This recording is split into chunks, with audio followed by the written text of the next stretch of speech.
Hey guys, Germ here, and I'm going to be doing another episode here. And on this episode, I'm going to kind of explain the differences between the two characters, Mage and Warrior.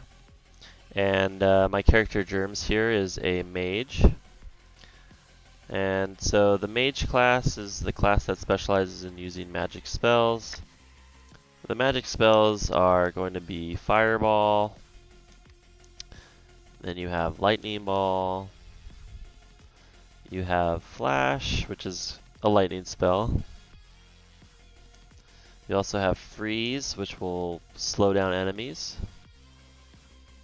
You have your Magic Shield, which mine's already up. And you have the ability to bless yourself, which kind of enhances your stats. You do have the ability to heal yourself or others, and you can also bless others as well. And then you have Fire Ring, which is the other fire spell. Those are the different spells that you would use as a magic hero or mage.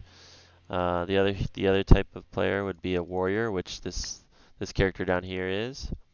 And as a warrior, you kind of use a weapon as well as armor. And you can see I have different items on here. Each of these items have armor value, whereas the warrior's items are going to have a better armor value, and the mage's items are going to have a lesser armor value. But additionally, some of these items will have stats on them. For example, this ring has stealth +1, does not have any armor value there, and this ring has lightning +1. The warriors and the mages can all have these stats put on their items, which help you to do well in the game, fight the enemies and not die, essentially. So the biggest thing here is that you're going to want to look at your UI, and as we already kind of mentioned, on the top here you have your items. Okay, in the middle here you're going to have chat, and there's different channels that you can join. When you get into the game, the first thing you're going to want to do is join all the channels. So what you're going to want to do is type /join, and you're going to want to put the number 1 first. I think everyone's already joined channel 1, but I always do this just to be sure. So join channel 1. Then you're going to click up, and that'll bring back that line of text. You're going to delete the 1, put a 2, and you're going to go ahead and go through all the channels, all the way 1 through, I think it's 1 through 12, if I'm not mistaken.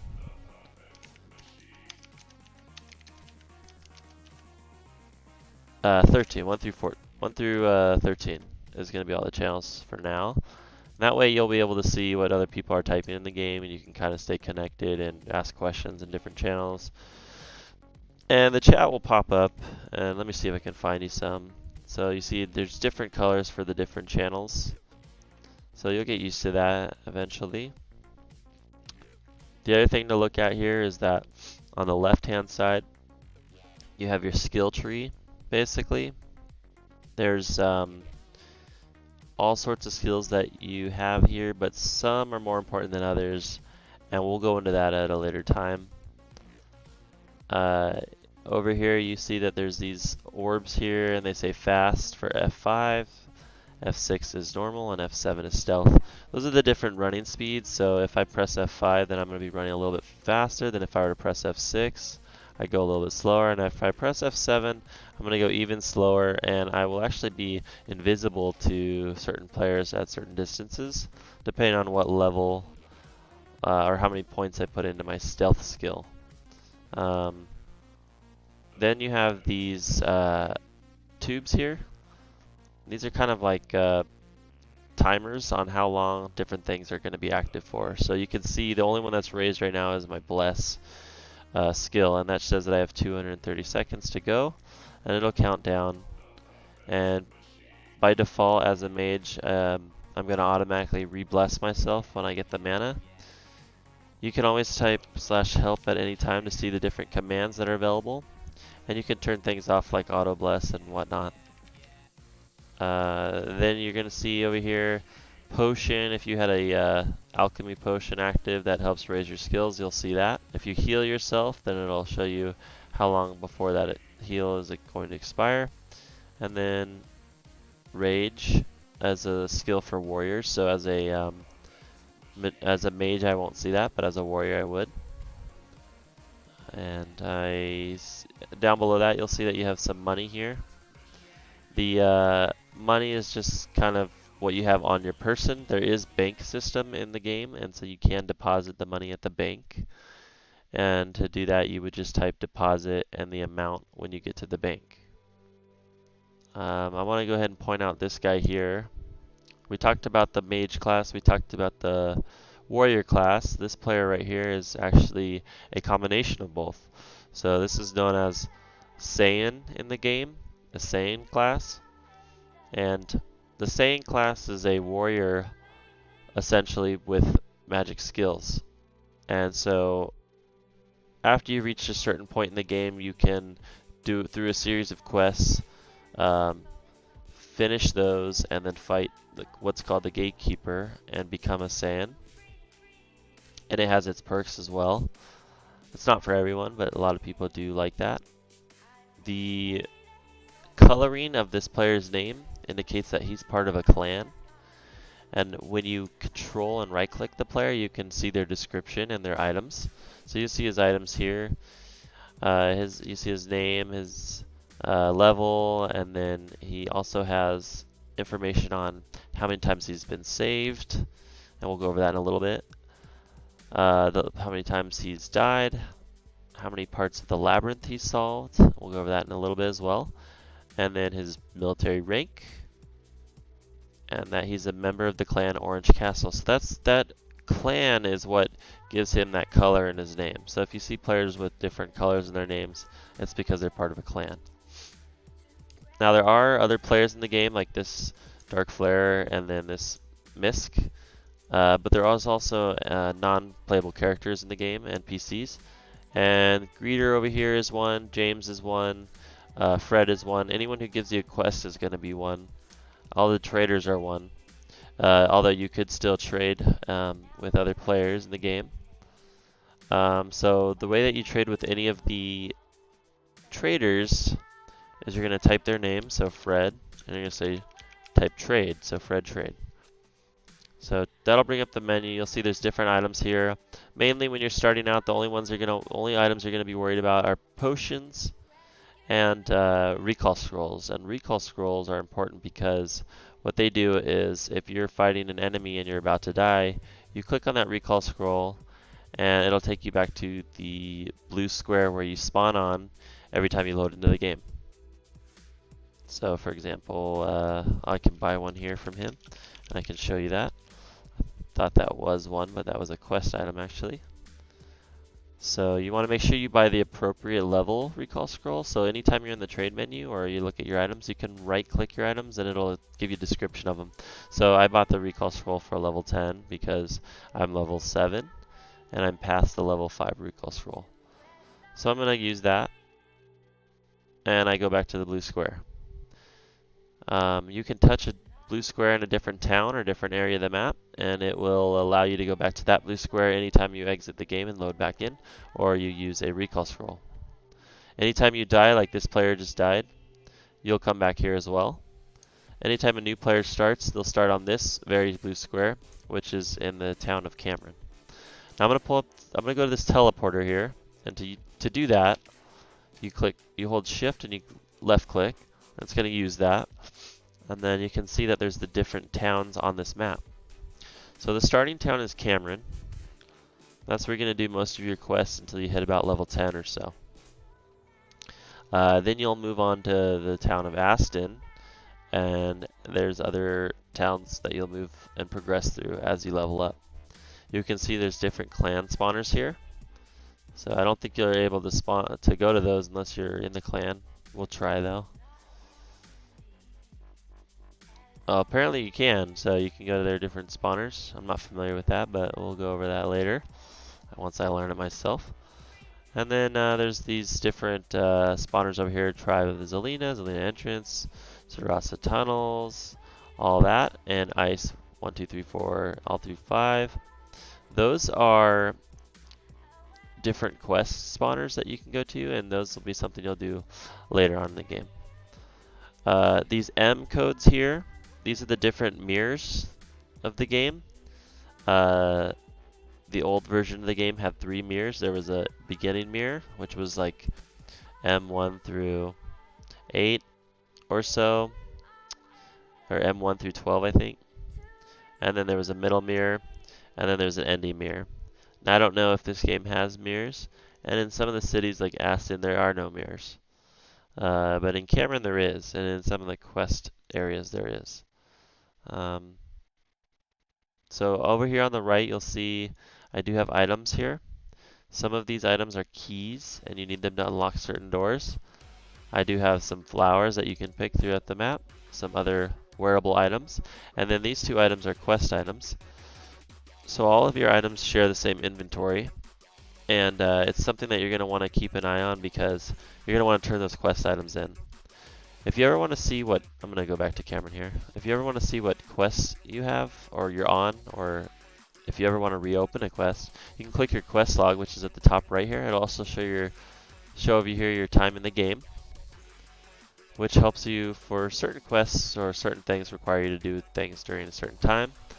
And then, so if you press quest log here, it'll show you the different quests that you've done and the quests that you're on. You can reopen these quests to do them again for more additional experience.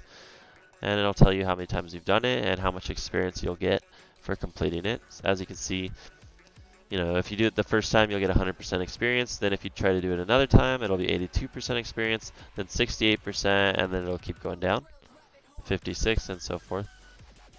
If you click help, it'll kind of give you a little bit of an overview, different things that you can try to find information on the game.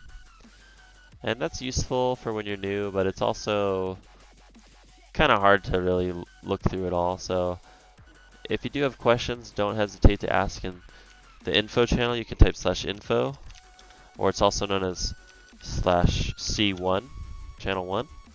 And you can just say, hey, I have a question. And usually people are pretty good. They'll respond and they'll say, what's your question? They'll try to help you out as best they can. Really because this community is full of, you know, a lot of people who want to see this game succeed. A lot of older players who play this game for a while and they want to help out new people and really watch it grow. I'm just going to ask where's the best place to get a guide on the game, and we'll see what they say. So just looking through the basics of the game here. I'll go ahead and show you the different armors that you can get. So they said that the Astonia Reborn wiki is a good place to go. And then we'll go ahead and look in here. So you can see there's this trader Dolph, and then there's the assistant. So if I go Dolph trade, he'll sell some items, specifically weapons. So you see there's staffs, which mages use, daggers, which any class can use. There's also swords, which warriors use, and two-handed swords, which warriors use. Staffs and two-handed swords take up both of these slots.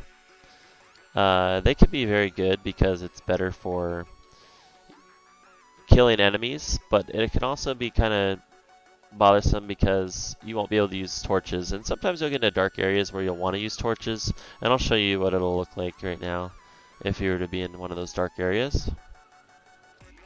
Let me point this out real quick since he's here like this. You see this player is blacked out like that? That player is offline. So that's what that means if you ever see someone that's blacked out like that. We'll go back to the area where it's a little bit darker so you can see what it looks like. And then we'll kind of go over a few other things that I can think of, and then we'll go ahead and move on to the next episode. So you can see it's pretty dark, so you won't be able to tell what's going on unless you have a torch. Mages are a little bit more lucky because they can use their skills to kind of light up the area for a brief period. But it's always pretty good to use a torch. Most people, I would say, use a sword or a dagger versus a two-handed weapon just because of that reason. Although you do get a little bit more of a weapon bonus for using those two-handed weapons. So what we're going to do is I'm just going to go ahead and show you what it's like to kill an enemy and really loot their body, just kind of the basics of doing that sort of action. So I'm going to go over to here. This is actually the first quest over here, and I'm going to go cover that in a different video, but I'll go to the first door here. And so the thief is attacking me, and I'm attacking him with my dagger, and I can kill him with my dagger, but I'm going to use my magic skill here just to make it a little bit quicker. So now that I've killed him, I can go ahead and loot him, and to do that I'm going to hold shift and left click. So you can see he has a little bit of armor here, he has a dagger, and then he has a key, so I'll take those. It's kind of good to take a lot of the items because you can sell them, but really you don't need most of the items unless they look like they're special items. Generally all the enemies will have grayed out armor and weapons, so you'll know you don't really need those, but it does get you money. Alright, so now I have a key, and you can see if I right click this key, it'll say wood key 2, key from the thieves place, which is where I'm at. If you ever don't know where you're at, you can look at the ground and right click, and it'll say thieves house, and it'll tell you kind of where you should be. So this says this area is way too easy for you, and it is because these enemies are level 2 and I'm level 7. It'll also give you a set of coordinates, which you can use to find other people. If they ever ask you for your coordinates, you just right click the ground, you get those numbers and let them know. And you can see the item that I clicked on. It does tell you the base value. That's how much it'll sell for.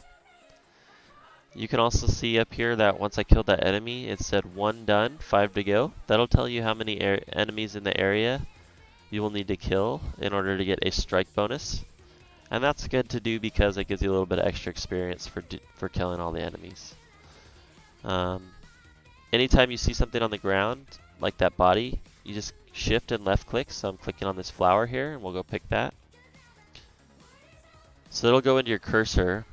So you'll see it right there kind of hanging out. And then you just go to your inventory, you just shift and left click, and then it'll go ahead and put that flower there for you.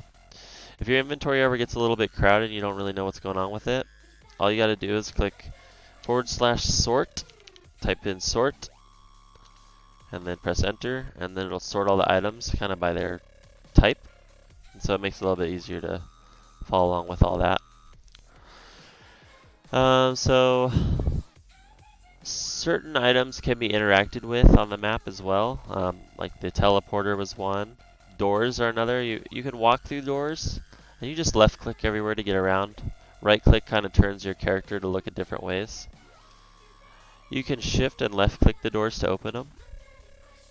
There you go, you can see that. And then if you ever want to give an item to someone, and let me show you an example here. Reskin, the trader up here, he's not really a trader, but he's an NPC. He accepts different flowers and stuff, and he'll give you money in, as a reward for finding different flowers. So what you do is you hold control and you left click, and that'll go ahead and give it to the person. And so he's telling me that I already gave him this one, so he's going to give it back. So you can see these NPCs are talking to me, and they say it down here in the chat. Alright, you see this blue text here. Anytime you see this blue text in the chat, you just click on that, and it'll copy the word. So Reskin here is asking me if he wants me to repeat his offer. So if I click repeat, it'll pop it up, and I can just press enter. And then he'll tell me more about, you know, what it is that he wants to tell me. So the other things to consider with this game is that there's a lot of differences between the quests, and so like we mentioned, finding those different places to look for information or asking in the info channel is going to be your best tool here. It's going to help you out tremendously with the game. There should be maps floating around for this game somewhere. I'll have to look into that a little bit more. I just wanted to stop in here real quick. This is the bank. So you can see he's asking me if I want to open an account. You automatically have an account by default. All you have to do is just type deposit, and I'll just deposit 100. So that's going to deposit 100 gold coins. Alright, so now you can see I don't have 100 gold coins in my money bag here anymore, but I can withdraw 20 gold coins if I want, or however much I want. I can ask him what my balance is, and he'll let me know that too.